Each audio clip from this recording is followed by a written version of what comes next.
Hey everyone, Scotty again. Episode 2 of the short and long of it. Today we're going to go over our NVIDIA position that we covered last week, see how we're doing. Are we up? Are we down? What's going on with that? As well as our initial position that we just entered with Google. We're going to go over Google's financials, its technical analysis. Is it going to go up? Is it going to go down? Stay tuned to find out more. Okay, taking a look at our NVIDIA position, as expected, recovered from those lows in late January all the way up, closing at 138.85, which is pretty insane. There's like 10 straight days of green, so maybe a pullback incoming. Um, Hard to say.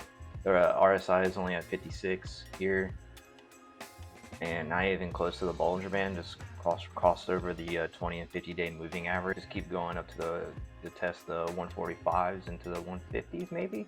However, the SPY is pretty overextended in my opinion, so could see a little pullback here. Moving on to the cash secure put position that we have over here on the trade. If you guys recall, I sold the 115 put on 29 January. During last Sunday's video, we showed that NVIDIA's 115 strike was at around 250, 260 a contract. Now, as I kind of alluded to, when the price of a contract will vary depending on how far in the money or how far out of the money it is. As you can see here, the 115 strike is only at 62 cents a contract, or $62 total here, which is amazing for us as we sold a put. So essentially we're betting on the price to either remain at 150 or above 115 or just continue to go higher. We're okay with getting a sign at 115. Obviously we found a good support level, but as you can see here, a good $20 out of the money, which is great news. So we'll continue to just kind of hang on to this position as it gets lower and lower and it's worth less and less. We'll look to roll it, which rolling simply means we'll buy this contract back, say when it's like 5 cents or 10 cents, which would be $5 or $10. We can purchase this contract back and then sell another cash secure put at a different strike price. So we're just gonna let this ride for now, but it's paying off well, and it's just another good example of collecting, premium for a stock that you want to own, and just taking advantage of the price action as well here. So really happy with this position. Another interesting thing I didn't cover last week was I also had 2 cover call options that I was running on NVIDIA, which means I had 200 shares that I actively owned of NVIDIA. I'm a big NVIDIA supporter here, and they actually got called away. I sold 2 cover calls for just 1 week out, one Friday out, and it expired on the 14th, and it was at 132. I was thinking maybe we'd see some resistance at the 130, 131 area, that 20-day, 50-day moving average. However, those got called away, but it's okay. I collected premium on the actual cover call contracts themselves, and then I benefit from the strike price move. So my initial average was around 121.78, and it sold at 132. So I captured $2,000 in difference there in profit, as well as the cover call premium I also get to keep, which, if I recall correctly, they're about $150 a piece. So a cool $300 added on to the 2,000 that I earned just for holding the shares itself. All right, next up, covering Google. If you paid attention to my first video, you know I love going through a company's financials first to sort of lay the groundwork for why I want to invest into the company, why I feel strongly or not so strongly about its future. Here in Google, I like to use Yahoo Finance. It's a great tool to use to see the aggregation of their financials. And then I sort of just take these numbers and throw in my own little Excel sheet to analyze it. All right, taking a look at Google's financials, you can see that their revenue here, just a nice little increase from last year, 14%. Their net income, they're keeping 29% of their money here, which is important. I alluded to last week, but I'll go back over it today. Their net income, essentially the money that they're keeping from their overall revenue. So after all their expenses are paid down, this is the money that they get to keep, which is important because you want to see revenue increasing, but also expenses and costs staying down. As you can see, last year 24%, or I guess 2023 24%, and then this year's 29%. So they're doing a good job of keeping their costs down with these high interest rates, but also making even more revenue. Your cash position, excellent.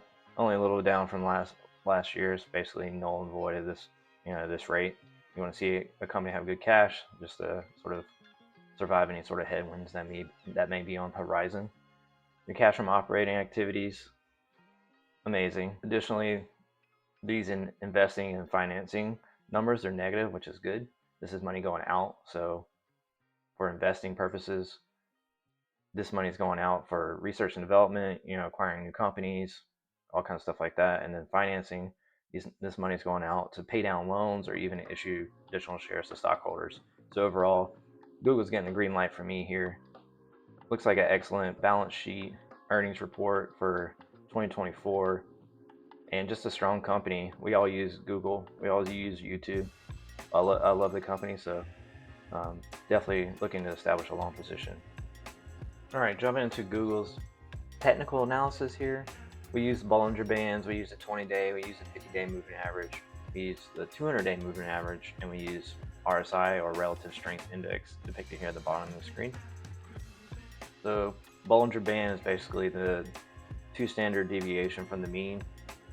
Kind of gives you a visual representation of the highs and lows overall on average for a company, as well as I got the 20-day, 50-day moving average, just kind of potential areas of support, and then the 200-day moving average is going to be your strongest level of support depicted here. The 200-day moving average is at around that 176, 175 area, which is definitely a spot I find favorable in entering Google, as well as you want to marry all this up with your RSI. So the lower the RSI, the better if you're selling puts here, meaning that the stock overall is considered oversold once it gets around that 30 area and below. And conversely, once it's that 70 area and above, it's considered overbought. So maybe you're at the top here. You can kind of see those reflected in the price action going back and looking at December over here when it's considered overbought and eventually sort of sold down to the mean here, and just kind of repeat that process. So for me, I'm looking at the 175 strike. So cash secure puts on. I have 2 separate accounts and I'm running cash secure puts on Google. I entered in a Google cash secure put in a separate account 2 weeks ago that expires 7 March, but also at the 175 strike. And then this past week, I entered in a cash secure put in this account that we're covering for my channel, and actually received a little bit more premium. You try to, when you're selling puts, you want to sell them on a red day typically. On Friday is kind of a indecision candle, as you can see here, but I bought it at the low of the day to receive the most premium. I was given $141 for that one, and it expires 14 March, the contract. The one in my other account expires on 7 March, but we're not going to go much into that. I received actually a little less premium that day. Let's take a look at how this trade was done. Go over here in your Thinkorswim tab trade section. As you can see, I have these 2 positions here. We'll go to the one that I entered in on this past Friday. Obviously 28 days out. I'd like to do 28 to 35 days out for cash secure puts. You tend to get the most premium that way. Some folks go out to 45 days, but I don't really like having money tied up that long, because in the name cash secure put, you have to have that amount of money available in your account to even make the trade. So looking here at the 175 strike, as mentioned, you can see my position here. The cost of the trade that someone needs to buy this contract, so for me, I'm selling it, so I'm receiving the premium right away, is 126 and 136. I sold it for 141, so I received that money right away. And if the contract expires on 14 March at 175 or less, I have the potential to be assigned. Most likely will be. Like I covered, this is a company I definitely want to own, so I just sell puts against the shares until I eventually get assigned. So it's just a little hack there to receive money up front, sort of reducing your overall cost basis for the stocks itself once you do get assigned. So for me, 175 looks like a good price. I typically would choose a 0.2 delta. I think at the time it probably was 0.2. Here it's 0.17, so it's gone slightly up since when I bought it, which is indicated of why the contracts are actually less than what I sold them for, which is good for us, because if we waited to run this contract on Mondays, we have the potential of receiving less premium, but I feel like we received the most premium that we could have for this contract, and just kind of keep it moving. So we'll let this contract ride, just like we're doing with our NVIDIA cash secure put. If we get a sign, we get a sign. It's amazing. I think Google's an amazing company, and we own those shares, and then we'll turn right back around and sell cover calls. So we'll come over here and sell cover calls on Google, and as you can see, obviously it wouldn't be the same expiration date. It would be maybe weeklies. So if I get signed on 14 March, the price I'll probably look to sell on 21 March, given what premium is available here for the 0.19 delta or something we look at. You would receive anywhere between 123 135 to make this trade at like the 200 strike. So if I'm selling a cover call like I did with NVIDIA, if I sell a cover call on Google here at the 200 strike, by 14 March, if I was holding those shares in that contract, the price went to 200 or higher, and the contract expires, then their shares get called away, but you still capture that price movement. So 175 to 200, great, $25 in profit there. So that's a 2,500 that you get in addition to the premium as well. So another $130 on top of that. So couple that with whatever you receive for the cash secure put. That's amazing little turnaround there. In addition to just plainly owning the shares. All right, y'all, that's gonna do it for episode 2 of the short and long of it. Join me next week for episode 3 as I review our NVIDIA and Google positions that I entered in this past week, as well as any positions that I'm looking to enter in given the market volatility. If you find any of this information useful or just want to ride along for entertainment purposes, please feel free to hit that like and subscribe button down below, as well as leave a comment if you find any of this interesting or want me to sort of explain anything about cash secure puts or cover calls or financials. Thanks. Y'all take care.